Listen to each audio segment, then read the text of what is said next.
ओम नमो ओंकारेश्वर देवताय नमः. ओम नमः शिवाय. ओम नमः शिवाय. अवधूत चिंतन श्री गुरुदेव दत्त.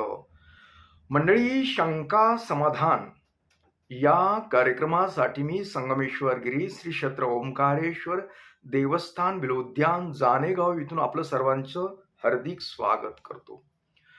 मंडळी, आज आपण गुरु दोष म्हणजे सद्गुरू विषयी बोलणार आहे मी. तसं पाहिलं तर आपण दोषाबद्दल पाहतो की आमुष्याला जो विधी असतो, जे आपले पूर्वज आहेत, हं? त्याला आपण पूर्वजांना पितृदोष म्हणतो. हं? आणि पितृदोष म्हणजे कसा लागतो? ज्यावेळेस आपल्या घरातील वयोवृद्ध माणसाला आपल्याकडून त्रास झाला, हं? त्यांना त्रास दिला, आपण त्यांची सेवा नाही केली, तर आपल्याला तो पितृदोष लागतो. मग तुम्ही भलं कुणाची बुडत्या घरची जमीन घेतली अथवा न घेतली हा प्रश्न येत नाही, परंतु आपले पूर्वज आई वडीलच्या व्यतिरिक्त आजी आजोबा सुद्धा असतात. त्यांना जर आपल्या घरामधून व्यक्तींचा त्रास झाला, त्यांची सेवा नाही चांगल्या प्रकारे केली, तर त्यांचा जसा दोष लागतो तसा गुरुचा पण दोष लागतो. आता गुरुचा दोष लागतो म्हणजे काय? तर बऱ्याच आपल्या समाजामध्ये, आपल्या धर्मामध्ये गुरु करण्याची पद्धत आहे. हं? आपले धर्मग्रंथ वगैरे सांगतात की गुरु करावा, गुरु असायला पाहिजे. हं? गुरुशिवाय मोक्ष नाही वगैरे वगैरे बरेच असं माहिती आहे. हं? आणि तुम्हीही कदाचित ऐकले असेल तुमच्यापैकी बऱ्याच मंडळींनी की गुरु असणं गरजेचं आहे. हं? आता आम्हीही गुरु केलेत, बऱ्याच लोक करतात. हं? मग हा गुरुचा दोष कसा लागतो? हं? तर ज्यावेळेस आपण गुरु करतो, बऱ्याच वेळेस कुणीतरी आपल्या घरातील वडीलधारी मंडळी म्हणते अथवा कुणीतरी सांगतं की गुरु करायला पाहिजे, म्हणून आपण गुरु करतो. पण आपल्याला काही माहित बी नसतं की गुरुचं महत्व काय, गुरु केल्यानंतर काय करायचं, गुरुनं गुरुमंत्र दिल्यानंतर तो गुरुमंत्र करायचा का नाही, याबद्दल गुरु सांगतात करायला, पण आपण खरंच का करतो का ते? आपण दुसऱ्याने सांगितलं म्हणून गुरु करतो, गुरुमंत्र देतो, पण गुरुमंत्र घेतल्यानंतर गुरुची सेवा ही करणं गरजेचं असतं. आपल्याला जसं जमन तसं गुरु सेवा करणं गरजेचं असतं. आणि बऱ्याच मंडळींना याचं महत्व माहीत नसल्यामुळे काय करतात, ते गुरु एकदा करतात आणि मग ती गुरु कुठं बोंबलत गेला काय, गुरु कुठे आहे काय, आणि त्याचा मंत्र बी कुठे काही माहीत नसतं.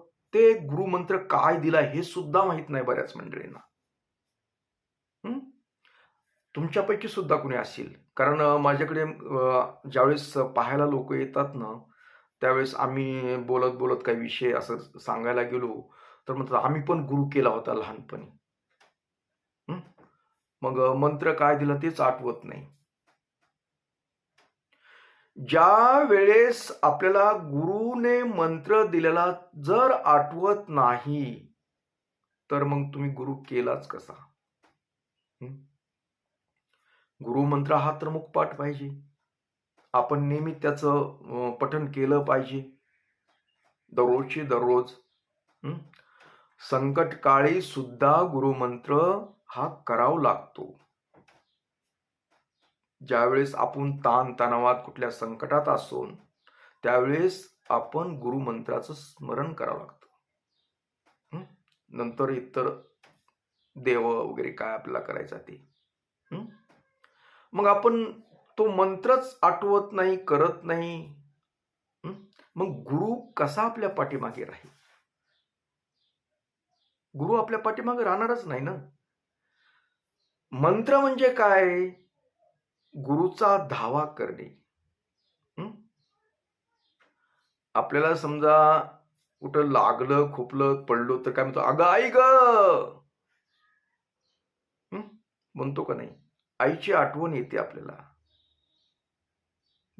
बरोबर आहे, रक्ताचं नातं आहे तुमचं, आईची आठवण येणं ही साहजिक आहे. तसंच संकट काळात सुद्धा गुरु मंत्र आठवणे, गुरु आठवणे म्हणजेच आपली गुरुभक्ती. आपली गुरुभक्ती किती प्रखर आहे याची जाणीव होती. आणि ज्या वेळेस आपण आपल्या हृदयातून गुरुचं स्मरण करतो, गुरुला आठवतो, त्यावेळेस गुरुची शक्ती ही तुमच्या पाठीशी राहते. हे एक शास्त्र आहे, पण आपण ते विसरून जातो. कारण फक्त गुरु केल्यापुरताच भाव आहे, त्यानंतर आपण सगळा विसरून जातो. सगळेच नाहीत लोक, पण बरेच जे करणारे आहेत ना, ती खूप करतात. दररोज गुरुचं स्मरण केल्याशिवाय ते अन्न सुद्धा सेवन करत नाहीत. लोक आहेत ना तशी, नाही असं नाही म्हणता येत. पण बरेच अर्धवटेत ना, त्यांना त्या गुरुचंही महत्व माहीत नाही. ते लोकांबद्दल बोलतोय मी. मग आता गुरुचा मंत्र आठवत नाही, गुरु आठवत नाही, संकट येतं, मग गुरु सोडून कशी करणार? नाही करू शकत. आता प्रश्न राहिला आपला, ही दोष लागतो कसा? जसं मी तुम्हाला सांगितलं की आपल्या घरातील आई वडील कुणी पूर्वज आहेत, त्यांची आपल्याकडून सेवा घडली नाही, त्यांना आपला पूर्वदोष लागतो. जसं का आपल्या घरात समजा बिना लग्नाचं कुणी वारलं, बाळ वारलं, मोठं वारलं, काही वारलं, तर त्याला मुंजा दोष लागतो म्हणतो आपण.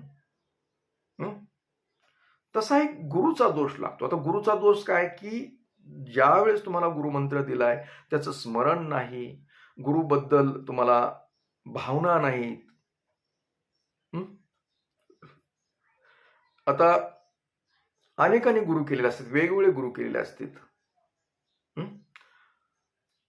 मी म्हणतो ना की दररोज त्याचं स्मरण असणं गरजेचं आहे, गुरुमंत्राचं पठण असणं गरजेचं आहे.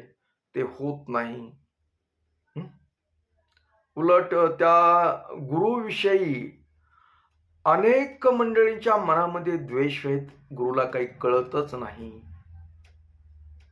अशी काही भावना येते. जसं का आपण एखाद्या आपल्या घरातल्या आई वडिलांना अथवा वडीलधाऱ्या मंडळीला म्हणतो, तुम्हाला काही कळतंय का हो?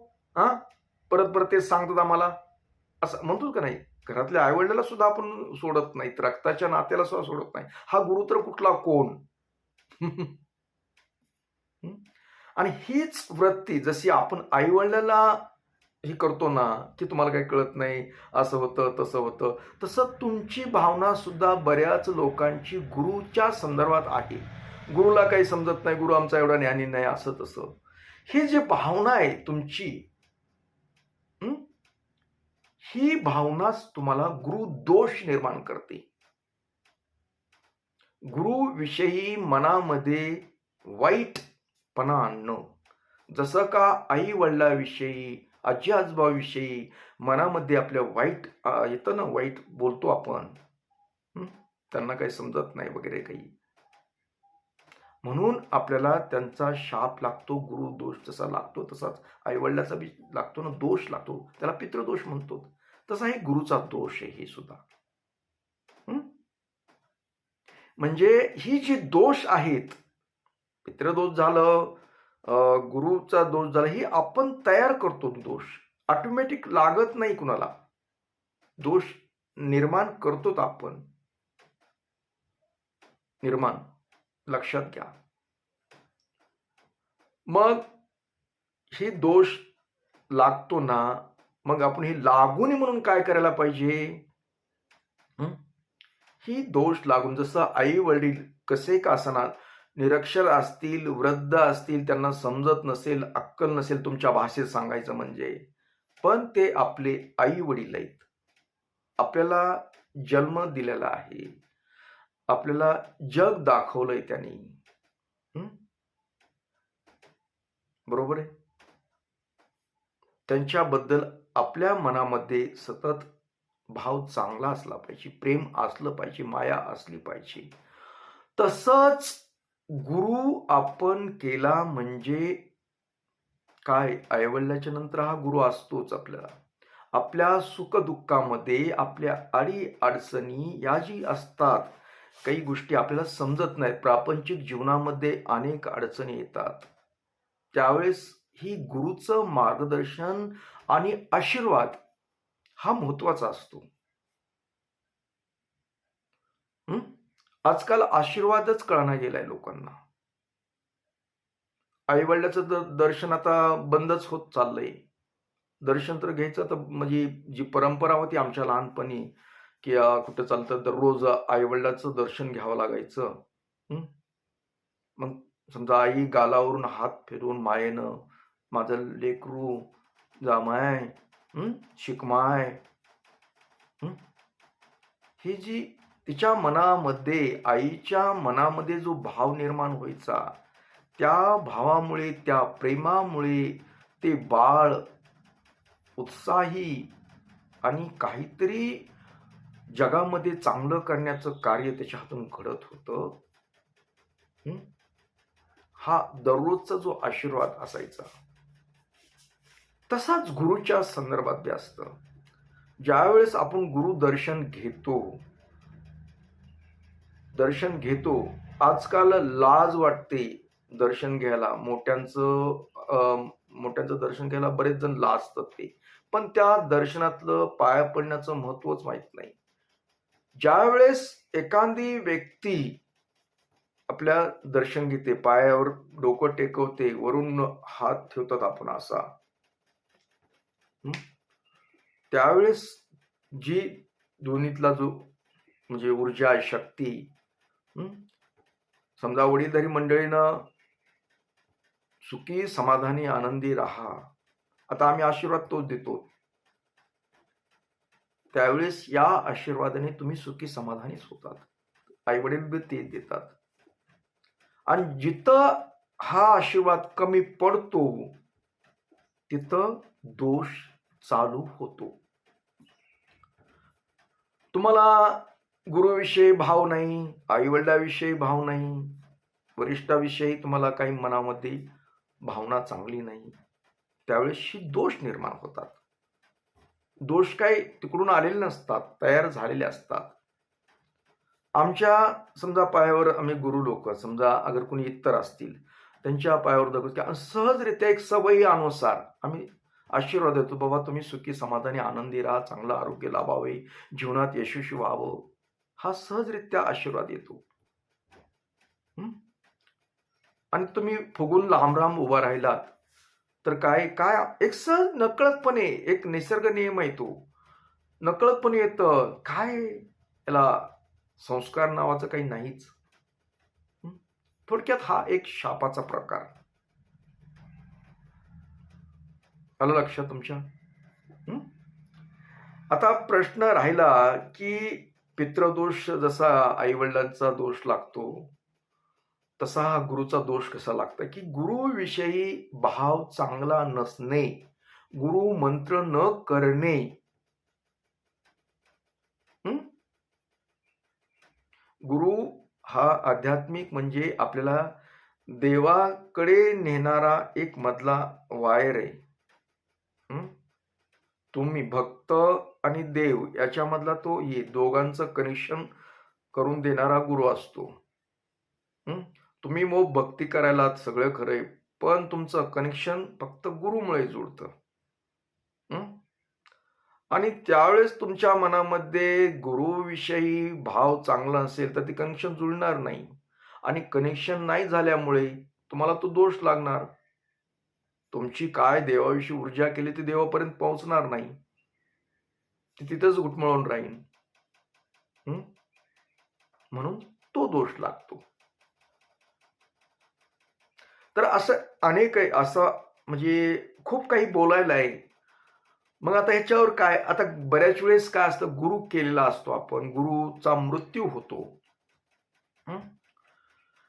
आणि गुरुदोष तसा लागतो, की ज्यावेळेस आपण गुरुबद्दल काही वाईट अथवा मनामध्ये काही आणलं असेल, गुरुला समजा मनातून वरून नाही बोलून दाखवलं, तरी गुरुबद्दल जर वाईट काही गोष्टी आपल्या मनामध्ये आलेल्या असतील, अगर केलेल्या असतील, हं?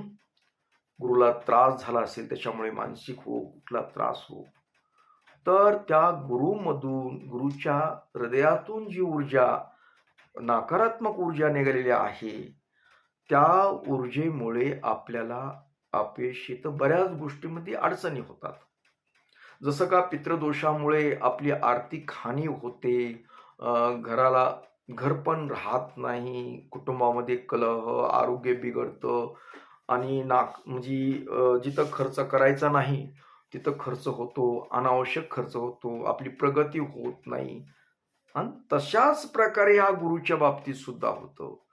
आपली जी आध्यात्मिक जी असती ऊर्जा, ते नष्ट होते, ते ईश्वरापर्यंत पोहोचत नाही. आणि ईश्वरापर्यंत पोहोचले नाही म्हणून आपल्याला ते साध्य होत नाही. आणि मग आपण अस्थिर राहतो.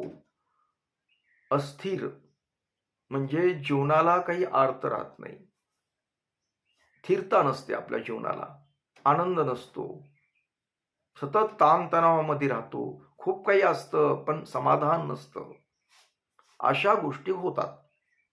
हे गुरुचा दोष. कदाचित तुम्ही बऱ्याच वेळेस असं ऐकलं पण नसेल, कुणाला ज्यांना माहित आहे त्यांना ऐकलं असेल, पण ज्यांना नाही त्यांना नाहीच ऐकलं.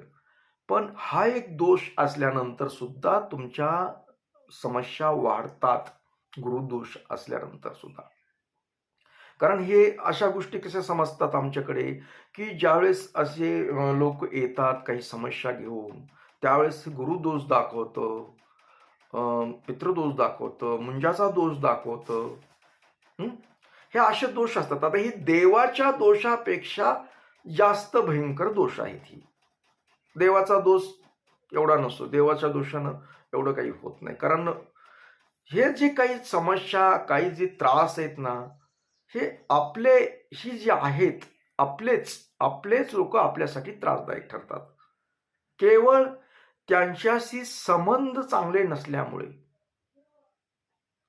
त्यांच्याशी संबंध आपण ठेवत नाही व्यवस्थित, त्याच्यामुळं एकामेकाच्या मनामध्ये द्वेष निर्माण होतो. गुरुच्या मनामध्ये तुमच्याबद्दल वाईट द्वेष निर्माण झाल्यानंतर तुम्हाला त्रास होतो.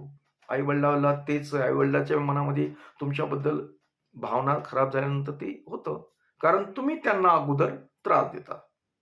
तसं बरेच लोक गुरुच्या बाबतीत भाव चांगला नाही, गुरु मंत्र न करणे, गुरुच्या गोष्टी काही असतात ते न ऐकणे, आणि गुरुविषयी म्हणजे माया प्रेम काय असतं ते न दाखवणे सुद्धा हे दोषाला कारण असतं.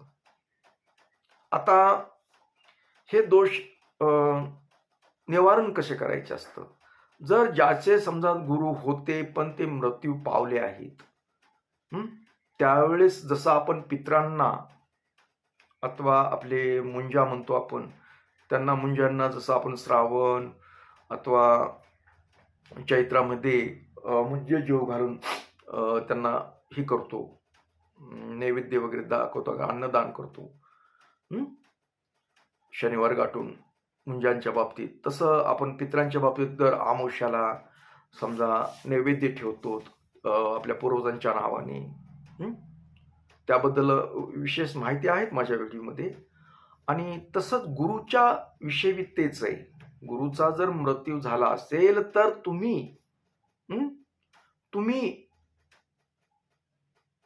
काय करायचं, की जसं तुम्ही पितरांसाठी नैवेद्य काढता तसं तुमच्या गुरुसाठी सुद्धा ताट करा. गुरूंना सुद्धा काय त्यांना आवडत होतं ते त्याचा नैवेद्य ठेवा त्याच्यामध्ये. आपल्या सगळ्यांबरोबर त्यांना पण जीव घालणं गरजेचं राहतं. त्यावेळेस हा दोष कमी होतो. तो आमुष्यालाच करायचं असतं. हा व्हिडिओ टाकण्यामागचं कारण म्हणजे उद्या आमुष्य आहे, तुमच्या गुरुचा मृत्यू वगैरे झाला असेल तर तुम्ही ही गोष्ट करू शकता. आणि ज्यांचे हयात आहेत गुरु, हयात असताना सुद्धा दोष असतो बरं का. पित्रांचा बी असतो आणि ह्याचा गुरूंचा बी असतो. तर आता हे आमुष्याला नाही करायचं, ते जे हयात आहे त्यांना आमुष्याला नाही. त्यांना समजा गुरुच्या आहे, तर गुरुला काय असतं की कुठलाही गुरुवार तुम्ही दीक्षा कुठल्या पद्धतीने घेतली त्याच्यावर आधारित आहे. शिवदीक्षा घेतली, दत्तगुरूची घेतली का इतर कुठले त्यांच्या गुरुचा जो काय वार असतो, त्यांचे हयात असणारे गुरु त्यांना तर तुम्हाला शक्यतो तर दररोज तुम्हाला स्मरण करावं लागतं. गुरु मंत्र करावा लागतो. त्यांचा जो मंत्र दिला आहे तो 108 वेळा त्याचं स्मरण करावं लागतं. डोळे झाकून गुरुला आठवावं लागतं, त्यांचा चेहरा आठवावा लागतो. आणि नाही जमलं तर गुरुचा जो वार असतो, कुठलाही गुरुवार असेल, कुणाचा सोमवार असतो, कुणाच्या त्याच्या ह्याच्याने त्या वारीत तरी कमीत कमी 8 दिवसाला तरी त्यांचं स्मरण करावं. नाही दररोज जमलं तर शक्यतो तो दररोजच करायचं असतं. पण तुम्हाला काम असेल, काही अडचणी असतात, आता बिझी सरकार आहे सगळं, त्याच्यामुळं तुम्हाला कमीत कमी 8 दिवसातून तरी त्यांचं स्मरण असावं, त्यांचा मंत्र असावा. नाही त्यांना त्यांच्या नैवेद्य वगैरे तसं काही करता आलं तरी आपलं गुरु मंत्र तर नियमितपणे करावा, संकटकाळी करावा, दररोज सकाळ संध्याकाळी करावा, म्हणजे गुरु दोष लागत नाही. आलं लक्षात. गुरु दोषापासून बाजूला होण्यासाठी, त्याच्यापासून मुक्ती मिळण्यासाठी आपल्याला हे नियमितपणे करावं लागतं. जसं आता आपण उद्या अमावस्या आहे, त्या अमावस्याला आपल्या पूर्वजांचं करणार आहोत, जे गेलेत त्यांचं आणि त्यांच्याबरोबर गेलेल्या गुरूंचं बी, मुंजांचं बी चालतं. पण जे ज्यांचे आई वडील आहेत त्यांचे दररोज कमी कमी दर्शन तरी घ्या, सेवा करा चांगली, नीट बोलत जा, वाकडं तिकडं बोलत जाऊ नका, म्हणजे दोष लागणार नाही, त्यांचा आशीर्वाद मिळेल आणि आपलं सगळं कसं सुरळीत चालेल. तर मंडळी आता याबद्दल बोलणार आहे, पण दुसऱ्या भागामध्ये बोलेल. तर आज एवढंच, परत भेटणारच आहे पुढच्या भागात. तोपर्यंत ओम नमः शिवाय. आणि जाता जाता सांगतो, उद्या अमावस्या आहे. ज्यांना ज्यांना ताट ठेवायचे माहित आहे, प्रत्येक अमावस्याला पितरांसाठी त्यांनी ताट ठेवणे उद्या 12च्या आत. आणि आपल्याकडे ही अमावस्या निमित्त अन्नदान हा कार्यक्रम असतोच प्रत्येक अमावस्याला, तसा उद्या पण आहे. त्याचं निमंत्रण आजच देतो तुम्हाला. ओम नमः शिवाय. ओम नमः शिवाय. आशीर्वाद आहे.